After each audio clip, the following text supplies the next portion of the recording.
Hello, folks, and welcome to our third and final game of the series, one that's finally managed to go the Reserve distance. time. We're going to be seeing Maryland versus Georgia. Once again, I'm Lama, and I'm joined by Chaz. Hello, hello, and more new picks. I'm looking forward to see Omni Knight again. He's kind of been absent for a little bit. Dire team ban. Yeah, it's really cool to see the amount of variance in the picks. A lot of the other teams we've been doing commentary for Radiant are team ban. I feel like they have kind of their bread and butter. They go back to it. A lot of drow strats, a lot of people being comfortable with very specific heroes after their other ones get banned out. So nice to see so much variance. Omni and OD coming out new for us. 10 Although seconds part of remaining. that's because the Warlock was banned, so OD made it through. 5 seconds Yeah, remaining. that's the Warlock last game for Georgia Tech is just such an integral part of their draft, and it worked Dire extremely well with team the ban. puck, as we saw just multiple times. So Radiant team definitely ban. warranted ban this time around, and they did ban it out the first game. Like they know Georgia Tech does enjoy the Warlock, so nice to see it banned out again. But as you mentioned, out with Devourer, a very strong hero despite all the nerfs. 10 seconds remaining. Yeah, it's something where OD is like super frustrating to 5 watch seconds because remaining. it feels like OD, they tweak OD, Dire they're trying to team make him more balanced, and he just does so well even with just a small amount of farm. And he farms very efficiently as well. I mean, he not really known for flash farming, such as like the Puck or 10 seconds remaining. Lina of old, but OD could definitely nuke down a wave pretty quick if he 5 chooses so, and seconds remaining. a hero killing machine, right? That hero is nuts. So a good pick for Georgia Tech, Reserve and time. they haven't really telegraphed where they're going with their draft just yet. Yeah, I think both teams doing a really good job of leaving things open and ambiguous. We've seen axes offlane jungle. We've even seen the odd here and there support axe. So there's a lot of options and Pudge Radiant coming team out for pick. Maryland. Ooh, Maryland's Pudge. I was going to talk about this in the first game, but they actually had both their supports picked, so I didn't think it was going to happen. They played Pudge as the 5 position support both times last week. So, 10 seconds remaining. oh, actually, that was. Is this Maryland's Pudge? 5 I seconds believe I'm remaining. incorrect. I think Georgia actually picked it as the 5 position. Great. Yeah, Punch is really Reserve interesting. time. Obviously, we there are some folks who do try to make it work in the off lane, but I think we've been seeing a lot of support Pudges roaming around trying to get those hooks, and it sounds like an obvious thing to say, but you kind of win or lose the game based on whether the Pudge gets those early hooks and manages to get some flesh heap stacks up, because otherwise he really doesn't have anything going for him come mid game. Yeah, it's a tough life as a Pudge, and especially when you don't really have another good hero on your team to help you either roam and get kills or set up initiation kills. I believe we saw the Oracle Pudge yesterday, or Tuesday rather. Wow, long night. But the Oracle Pudge was working Dire wonderful. team It was a full duration channel with the Oracle, and that led to an easy rot hook, dismember from the Pudge. So they're not going to have that this time around with the Omni Knight. This is going to be much more on the Pudge to set up his own kills. And Triad Protector in response is a bit 10 odd in seconds my mind, remaining. especially against someone who does as much like tick damage as the 5 Juggernaut Blade seconds Fury remaining. or the Rot or the Dismember. I'm not sure Living Armor is going to be that effective, Reserve but time. maybe Georgia Tech has something else in mind? Yeah, Living Alm is okay. So Living Alm is one of these spells where whenever I see a Treant come out, I'm like, oh, what are you doing, Treant? He's not that great because it sometimes feels like he doesn't have the most impact. But Living Armor can really be such a life or death skill. You're mid, you can help him out from anywhere in the map. Maybe he can get away from something that should have killed him, or maybe he just turns what should have been a gank into a kill on their part. The other really interesting thing that we're seeing a little bit from Georgia Tech here is they've picked very tankily with the axe, very tankily now with the support Treant. It Pudge does have some good damage, but a lot of that does come from Rot, which, also damages him. A Treant can just kind of stand in it and fight back. Yeah, that's very true. And Tree hits like a truck. That hero does way too much damage. It feels like one of the core identities of the Treant Protector is living armor, just his presence. And I feel like that's slightly negated just from the picks of UMCP, but I mean, Georgia Tech has faith in it. We'll see what they do with it. A lot of reserve time being burned down by Maryland, though, which is. They've been, for the most part, burning through all of their reserve time really in their drafts. I think Maryland Radiant have a team lot of. I'm not sure if it's just that Georgia enjoys reacting more. Also, really interestingly, Maryland has asked for second pick every time when given either, picking a side or picking first or second pick. They always ask for second pick. So I think they're maybe more confident in their ability to win during the drafting stage than anywhere else. Or most confident in their ability to draft. So, okay. I'm trying to break apart what Maryland's going to do here. Because traditionally we've seen Pudge played as the support. That being said, the Pudge player on their team is Kai, and Kai is their mid laner. I don't think they would throw the Pudge against the Outworld Devourer. But I've been wrong before, multiple times in fact. So, this possibly is Pudge mid. The alternative is offlane Omni Knight. I think that's the only other thing that they could really do with this draft. 10 seconds remaining. I don't know. I'm leaning towards Pudge mid. I don't know. I'm not, unless the Pudge is really skilled, I'm not super sold on the Pudge mid.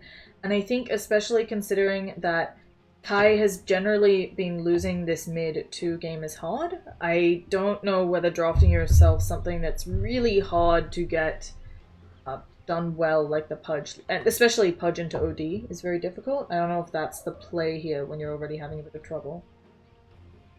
Yeah, that's... I don't know. Maybe their plan was Omni Knight Pudge, and then something changed their mind. Like, I honestly believe Omni Knight Pudge is an awful support duo. Just the Pudge doesn't have enough support from the Omni Knight to be effective. The Pudge doesn't provide too much for the Omni Knight other than a purification target when he's dismembering. I don't know. Well, it's up to Maryland. These drafts have been all over the place. Like, we're seeing a Lich. I don't think we've seen a Lich all season. And now a Templar Assassin as well. So, it looks like this will be a safe lane Outworld Devourer instead. 10 seconds remaining. Huh. Well, at the very least, I mean, this Lich pick enables Axe to get more from the lane than we saw in Game 1, where Georgia Tech's Axe got kind of slapped around. So, I do like the Lich pick up here. Now, there's some interesting... picking the Templar Assassin into a Pudge who has easy ways of getting rid of those refractions is a very ballsy move. This is, Georgia Tech saying, hey, we're very confident in how our mid goes. And that's a safe lane Razor. Are we doing Jug mid? No, Kai. It is. Okay, it is Pudge mid.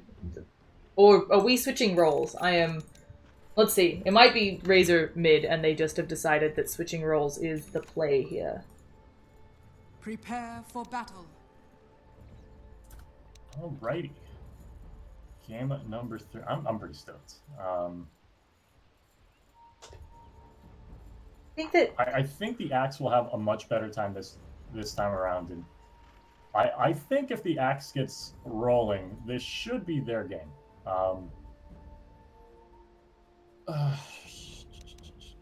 Looking at what Maryland's bringing to the table, right? It's between the Pudge, the Juggernaut, and the Omni Knight. Axe is going to have a pretty good time getting in there. Venge makes it harder, but...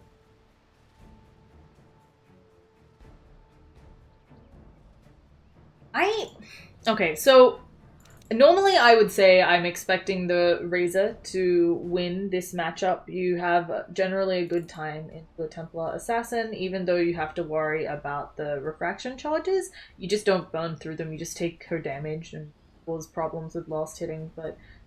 Game is Hard has shown some dominance in this mid lane. Of course, we do have a different player, and now also Pudge potentially able to come in. So I'm really interested to see if Pudge is going to hang out mid, try to ensure that Razor has a good time, or go somewhere else. It's just a real toss-up, it feels like. Yeah, the Razor into Templar Assassin should be an alright time. I don't know. It's really tough to say. I mean, the support duo coming up from Georgia Tech is so incredibly defensive that I think Razor's just gonna kind of have his way against the Templar Assassin. Obviously, he's not gonna kill her. With Treant anywhere on the map, and then the refraction, there's no way you're killing TA. But I'm not sure how much Maryland supports are gonna get done in the meantime. Very, very odd drafts. Like this Maryland draft is something you'd see in a pub. So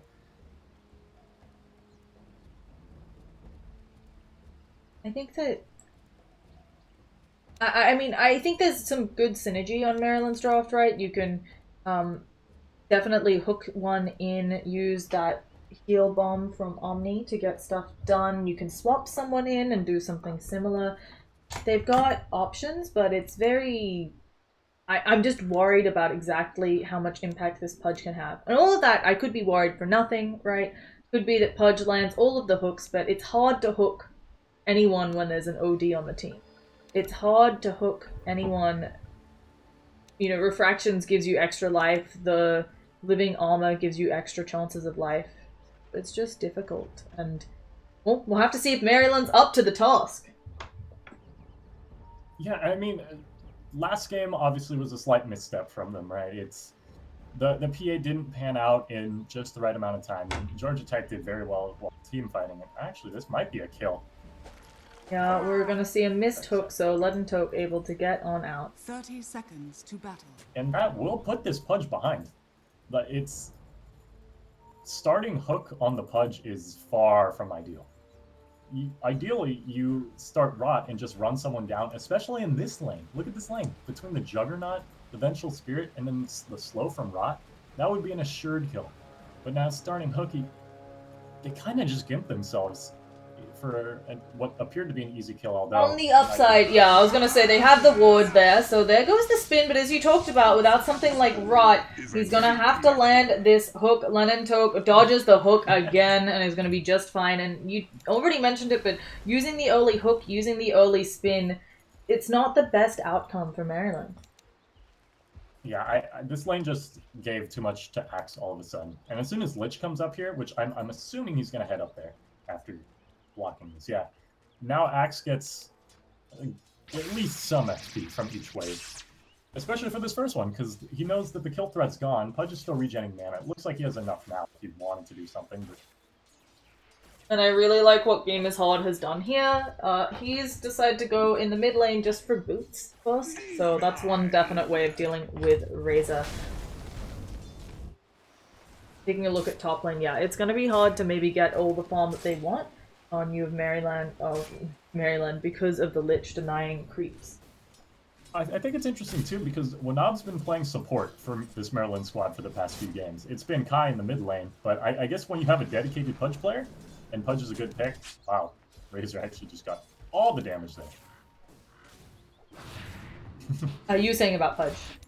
Yeah, when you have the dedicated Pudge player like that, okay, first and foremost, never put Pudge into someone who doesn't know how to play Pudge, right? That seems like a given. Yeah. But if you have a dedicated Pudge player, all the better, right? They did the same exact thing last week where we moved their support when I had Kai, their former mid laner, play the support. So I guess this is just what they do when they want to pick Pudge, right? Like, hey, I'll support this game, quote unquote. It's with Pudge. It's a really interesting change up. It's very, very rare to see folks swap, especially mid to support, right? I've seen offlane to support be not an uncommon swap. A lot of players seem to be fluent in both of those, but the other type of swap, just not mid to support, not super common. Anyway. I love this ward here, coming out from Georgia Tech. With the Axe, he no longer has to fear hooks through the trees. I mean, he needs to be conscious of them, but he doesn't need to be afraid of them anymore. He could go up to the wave, farm all he wants. With the Lich here, Axe is getting way more than he did last, although he's only sitting at 2 CS, so I guess I would want him to be a bit higher than what it is. I mean, that's obvious, but actually Axe is in trouble now.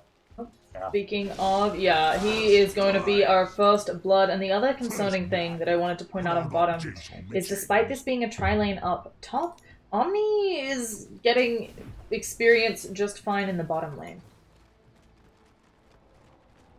I'm very confused on why Axe went in there, because they successfully landed the side pole. Like, they got their entire wave in, and then he just ran into all... I know he was expecting a good time to get some spins and whatnot, but I feel like this lane sets him up so much more to succeed, and he's not really utilizing that just yet. So, and as you mentioned, the Omni's getting, at the very least, experience out of this lane, so... I mean, he was getting experience and trading a good amount of harassment with the Treant, and yeah, he's going to be level 4. Axe only sitting at level 2. It's not the dominating lane that I thought we might see in bottom.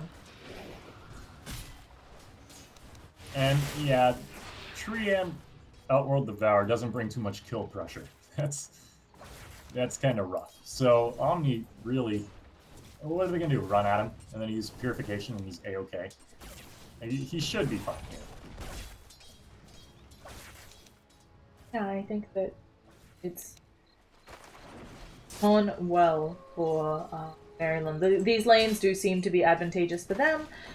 Templar Assassin is almost even. Oh, actually, yeah, as you said, there's trouble. And, oh, the hook off the mark, going on OD instead. The Living Armor starting to help out, but Evolution in a lot of trouble. There's going to be the Astral. OD needs to body block the Pudge, manages to get it off. What a play, but Razor coming in. One more hit, and there will finally be the Treant going down. But this did drag Razor away from mid and Pudge out of top.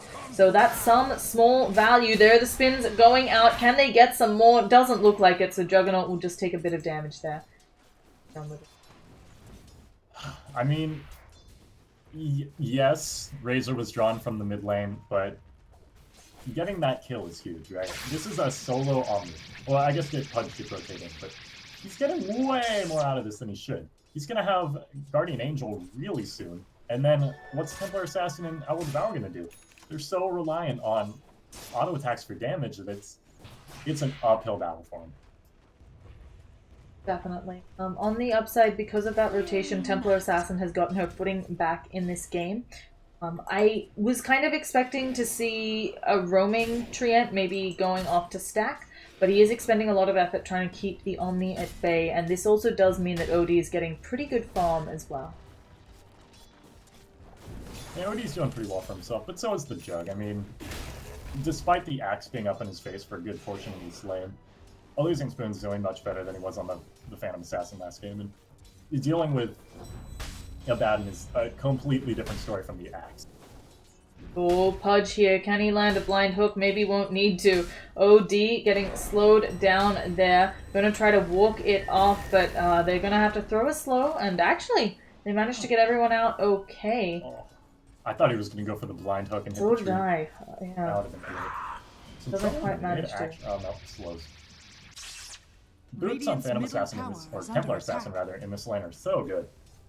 Yeah, she's now maybe in a bit of trouble again because the phase boots are up on the Razor, but really Razor leaving lane, even if it's just for Rune, is allowing Templar to catch back up each time. And this is really good for Georgia because honestly, games can really just snowball off the back of a Templar. And Pudge is still down here. I mean, I don't know why OD went up to that wave. He's just gonna die here. Rod just chews through Living Armor. Yeah, and unfortunately the nature... Oh, okay, the Treant is going to be able to get himself out. Doesn't have another Living Armor for 14 seconds, so OD goes down. He could have used Nature's Guides, though. I don't know... Oh, they have Dust. I guess it wouldn't have mattered. Pudge is gonna die. Does manage to get Pudge. I was a little bit worried that the TP might be enough, but Templar Assassin does manage to do it. Gets a kill with her rotation. But, of course, this does mean that Razor has a fine time now in mid, so kind of trade-offs both ways. Yeah, we said it when Razor went bot. It was like, well, he's ahead, so that helps. But now that TA's ahead, she can roam all she wants. And she was having a really good time, too, as soon as Razor came back to lane. Harassing them very well with the side blades. And then she goes to catch the entire wave, so this is big. Oh yeah, really nice timing on her return, so. Well done. Game is hard. Who's been showing really good performance on mid all night. I have to say... I was just going to say, it's like, a true inspirational story when you can sit at 118 MMR and just crush the mid lane like this guy is. In his case, it's really his team that's holding him back, you know, like the trench. He's the only one who can make that claim to fame. Radiant's bottom tower. I think I'm just still impressed with the 118 MMR. No, I just think that it's really, in a league like this, really important to have a strong mid laner, because a lot of games still do if you don't have, oh, we have an engagement up in top, and by engagement I mean Axe is in the danger zone, most likely going to go down. Gonna go for the TP away, is he? No, unable to make it, but that was close. Goodness gracious. Oh, and the hook just off the mall. This is really not going the way Georgia Tech wanted it to. Lich is up there, but for what? Honestly, with how much Axe is dying, he might as well not be there. I feel like you're just kind of wasting the Lich thing. Omni's getting way more than he should. He has 6. He doesn't have Guardian Angel yet because, well, he hasn't roamed. And now max level Purification, 360 pure damage is just... As soon as he wants to leave this lane and be a factor somewhere else on the map, probably when Pudge gets dismembered, that's just a free kill. Absolutely free kill. Yeah, I think that although they're having trouble getting Axe maybe everything that he wants in the top lane, you know, not even level 6 10 minutes in, it's really important to also look that Georgia Tech are getting ahead in the experience, and they're about to get a burst of farm thanks to the Templar Assassin doing some excellent stacking. She's going to take that early and put herself, actually going to TP out, trying to help this tree ant, but he is already gone. And now Templar Assassin may be the one to go down, but there's a haste. There's going to be Lich ulti bouncing around. The Omni goes down, and now chasing down the Pudge. Oh, the hook, it's going to be dodged. She has a haste. She manages to get off a nicely done attack. Although Templar Assassin, oh my goodness, the call from this Axe. He is a true hero. And Templar Assassin thinking about coming back in. This is craziness. This is craziness. Is she just going to use the Melt Strike? Oh my goodness. Okay, turns out... living armor as well. That's a lot to chew through. Yeah, it turns out she had the right idea, and suddenly that's going to put Georgia in the lead. Even with Jug farming all the while, that's way too many kills they just gave up. And now the top tower getting healed such that Jug can't get it just from autoing it. He got too low. He wants to go back in with this next wave. Let's see if there's going to be a rotation from Georgia, because they could and maybe do something to the Jug. He doesn't have many points in that healing ward, and yeah, he just has to leave from 1 TP.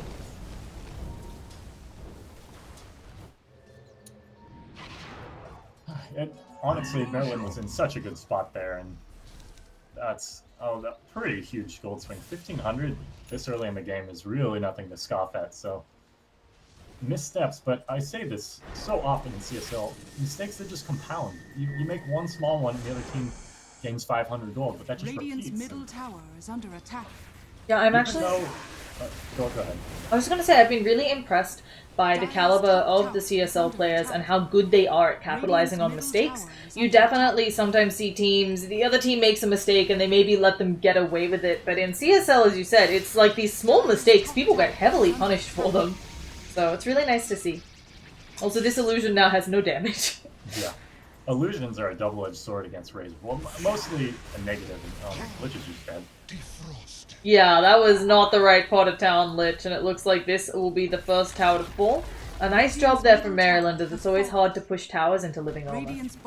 Now, I don't want to sound condescending, but I think that was the first hook Pudge hit, and it netted a kill. Like, when this Pudge can be effective, it is very effective. And he's just going to run in and dismember right now, and that should be a kill. He's going to try for it. Instead, the Treant ult comes out, and Axe drawing Pudge deeper and deeper. Pudge there, finally going for the dismember. Unfortunately, Templar, she can't come back in because she's got minus 100 damage, and instead we'll just see Axe fall. Juggernaut is on his own island up here. He is doing A-okay for himself. Almost got the Yasha. It should be done now. Yeah. Yeah, it's interesting. I wasn't sure what build Jug would go for, considering he's been left alone, like you mentioned. And also, you're up against a Templar Assassin. You know that she's going to have stacks that she can clear through. with those side blades. So I do wonder, obviously not going Battle Fury, but we've definitely seen folks go back for it before, so I wonder if he has a solution on keeping up with the Templar. But while this happens, we will watch Odie get murdered in the face. I mean, as soon as Pudge became a factor in this game, they started getting Dire's kills. bottom tower is under I attack. don't think it's a coincidence, and I really would have just had he started Rot in lane. Yes, I guess early game still went in their favor because the Lich and Axe didn't work out, but just imagine, right? That lane could have been over quicker, he could have been mid. Wow. Did you? Yes, I did see that. That was actually incredible. I was flaming him, but I take back all my words. It's a cute play. Good We're lord. going to see an attempted tower take. Do they have dust among them? I don't see it on the support, so in comes Axe. Manages to get out cool, but at the same time as the Triad ult, Lich is bouncing his ult around. Odie kills off one. Lich manages to help get the other, and it doesn't matter that they have an Omni. Folks are going down. Astral onto the lone surviving Razor, who's trying his best, but will fall. And just like that, Georgia showing their stuff. Tree Lich is absolutely dirty. That was disgusting. He had 4 heroes with an over... Radiant's Oh, top tower Lich is just under TPs in and attack. dies. Anyway, he had Radiant 4 heroes with the structures are overgrowth. fortified. And the Chain Frost was just beautiful. It just absolutely obliterated Maryland. Dire's Jug's bottom like, team tower stop is under feed. attack. But Radiant's Oh. top tower is under attack. my Craigasm is at full strength. That was incredible. Yeah, that was really nicely done. Hook just too short there. So Axe going to be fine. And now Axe suddenly has enough gold for that blink. Business is going to be going down.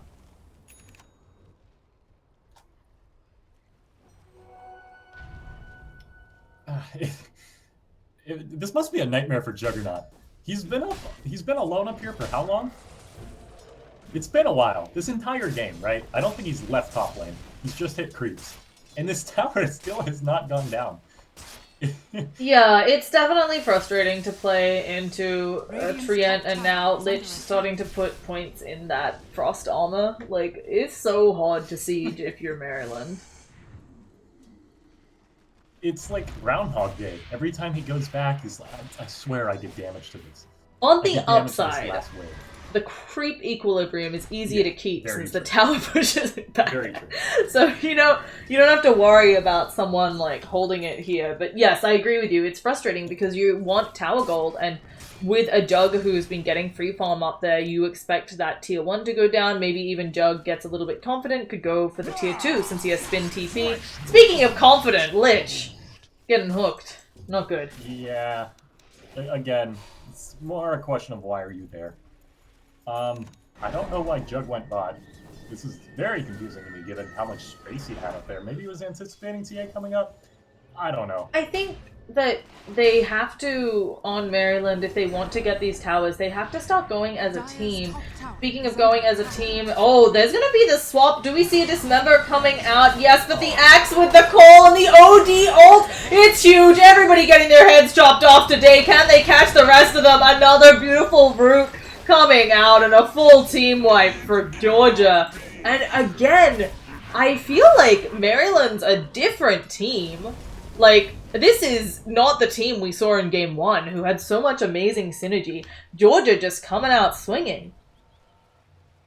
Oh, I will give credit to Georgia for executing everything they needed to there. What in the world was Venge swapping?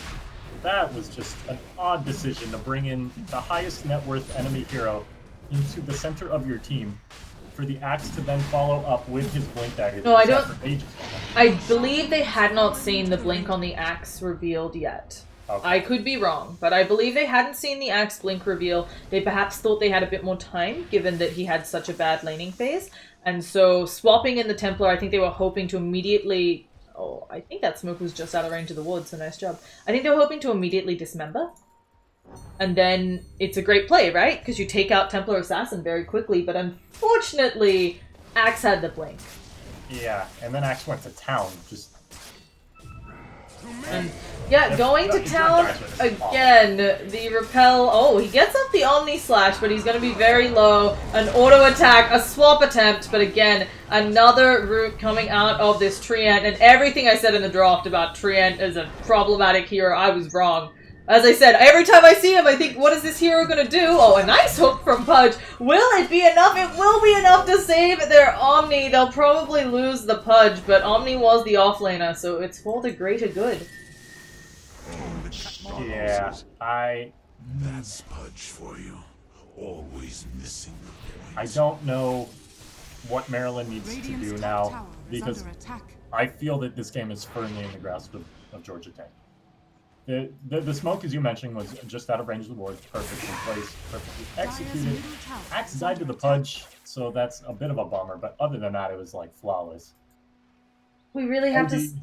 Getting closer and closer to what's now the Hurricane Pike, and oh. The last few teamfights engagements have firmly gone the way of Georgia Tech. They've got the experience and gold lead. For Maryland, what do you do? What are you waiting on before you can actually start taking these fights? How much longer did Jug need to farm before you feel okay with contesting him or bringing him? Oh, they think they're getting OD, but little do they know, they're getting axed. This is just brutal. Honestly, this game was in Maryland's control. I don't know what the key misstep was, but you're left with a Pudge and an Omni Knight and a Venge. None of them come back very easily. I guess Pudge always has the game in his control, but Georgia Tech has no need to stop. They could just do whatever they want.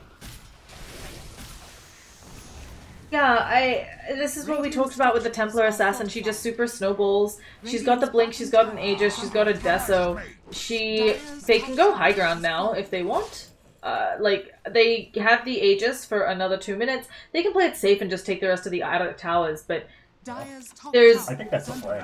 Yeah, I mean, it's definitely the easier one, but I do not believe that Maryland has a great way of stopping Georgia Tech right now, as long as Georgia Tech doesn't allow Razor to steal much strength. Axe just got his full blade mail. I think it's going to be jumping on the courier. Now he's going back to base for it. Templar Assassin almost has diffusal blade. This Axe is doing super well, right? Georgia Tech drafted it game 1, and he had a really rough time, and this is complete turnaround. Especially considering that I feel like his laning this game was worse than his laning game 1. He might have been used to a Baden, because you could play a Baden in those, like, crazy, like, traditionally bad positioning ways, you know? Baden gets away with a lot. Nice hook in, Omni Slash immediately being followed up, but Templar Assassin has no chill. There's gonna be a swap attempt. OD may just kill the Venge despite the swap, and now Reza is in a pickle. The hook off the mark. Lich ulti bouncing around, just gonna bounce on the creep wave, so just a farming ult, that's fine.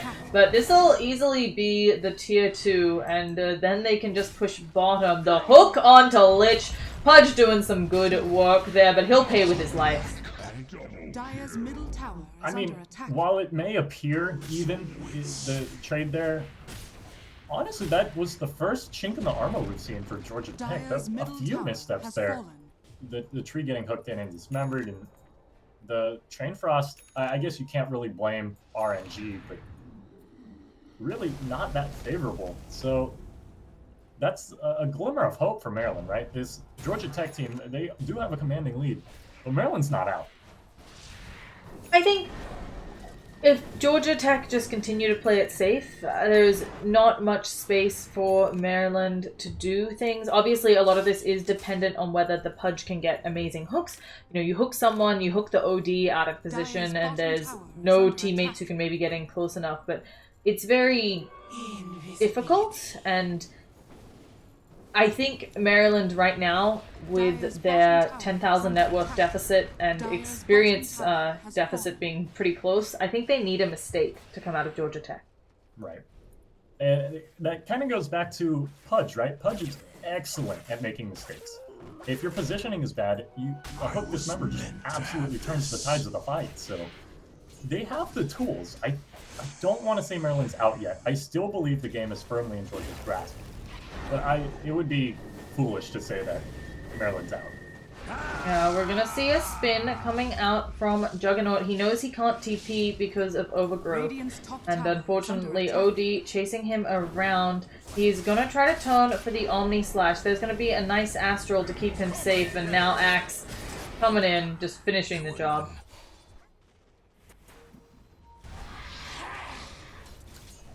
They did spend some time getting that kill, and Jug is not worth as much as attack.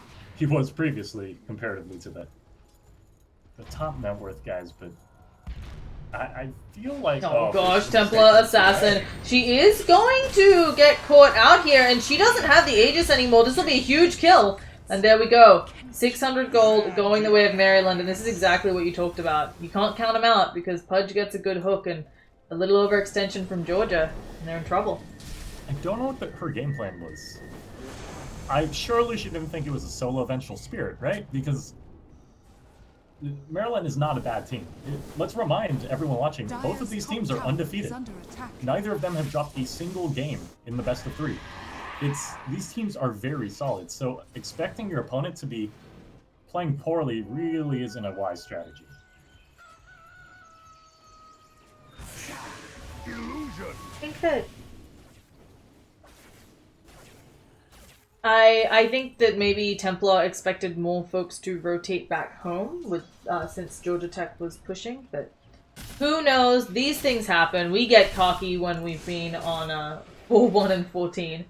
So, and also now with a Diffusal at the ready to deal with this Omni. Oh, not even that the Templar super needs it, but this just makes Omni's life worse and worse. Oh, if they could get revenge here, they won't. Not Oh, but quite Razor would in be a time. Nice consolation. Oh yeah, if they can get that though, I'm not sure they can reach, and yeah. Oh, they're still trying. Oh my goodness, how is Tree always in the perfect position? Razor taking a lot of damage. Hook attempt to save his life, but Razor will go down. And now Axe with the call onto the repelled Pudge. They don't quite have the damage unless Templar gets up here, but with Razor out of things, a push gets a lot easier. Yeah, Roshan not up just yet, so it's not really a goal for him, Dire's and bottom tower is under that attack. makes the tower a screaming target. Now OD continues to hammer away at people. OD sitting at a happy plus 40 int. This is a bit ridiculous. Let's see if OD can sustain this. Has to be careful of potential hooks, but the tower is going down 25 minutes in. Already Radiant sieging the racks. There's going to be the hook onto OD that we talked about, but Templar, instead of stopping the hook, is just going to kill off the Pudge. They don't need to worry about it there, and now Razor has come in on the backlines. Omni Slash flying around. Trient does end up going down to it, but the rest of the team still happy and healthy. Pudge for Trient. You'll take it when you're trying to siege. That buyback on the Razor set him back tremendously as well. That you will absolutely take that. Oh gosh. And Juggernaut the next to fall. Templar Assassin, as we talked about with the Diffusal, they're just gonna auto-attack people down to death, and this may be it. They're definitely getting a lane of Braxy. A nice hook onto OD, but again, team at the ready to save him. Lich ulti not even gonna bounce, but they take him down. Only buyback available on the Juggernaut, and for how strong Maryland looked in game 1, they're really falling apart now. It's honestly just a night and day difference. Dire's bottom barracks is I falling. didn't think Georgia Tech played particularly well in game number 1, but seeing them in full force, cohesively playing together is just... They have executed the Lich and Treant so well, and they deserve this one. I can't imagine there's anything Maryland could do to get back into this one. Dire's middle barracks are under attack. GGs are cold. Middle barracks. Maryland don't think it either, so Georgia Tech get to continue their streak of winning all their games, and Maryland, they're still in great standings. They're only 1 down. Absolutely, and these teams are still going to be at the top of the East, right? They're by no means out, but wow, Georgia Tech has absolutely stunned me. Yeah, I am really impressed, especially after game 1, because game 1, I'm going to chalk game 1 up to the Alchemist pick, maybe some issues Sorry, I just got like a player has been reported, and I got that after the last game too. Like the player you've reported has been actioned, and I'm just like, I get all my reports back. Anyway, on topic. I think after the first game, I think a lot of it just seemed to be Alchemist. They had trouble playing around the amount of farm the Alch needed, and the farm it took away from their slog, from their axe. A much more balanced draft from Georgia, doing wonders. Man, a great best of 3 too. I mean, I don't think we've personally seen No, we've had no a best of 3-game 3. series in quite a while, so that was a treat. Yeah, and it was really nice to see, especially the first game. I think actually the first 2 games very back and forth. This one, the only one I would really consider a bit more one-sided. So either way, folks, that's going to be wrapping up broadcast number 1. Toffees and Gorgon will be your hosts for the next one. And also, quick shout out to our sponsors, the Band Gaming app, which can help you with all of your gaming needs, making sure you can get your groups together and organize your team for the Collegiate Star League. And of course, thanks to Twitch for helping us put it all together. Any final words, Chaz, before we sign out? Nope, it was a fun one, and looking forward to Tuesday. More action. Yeah. See you then, folks. Peace out. Only $14.99.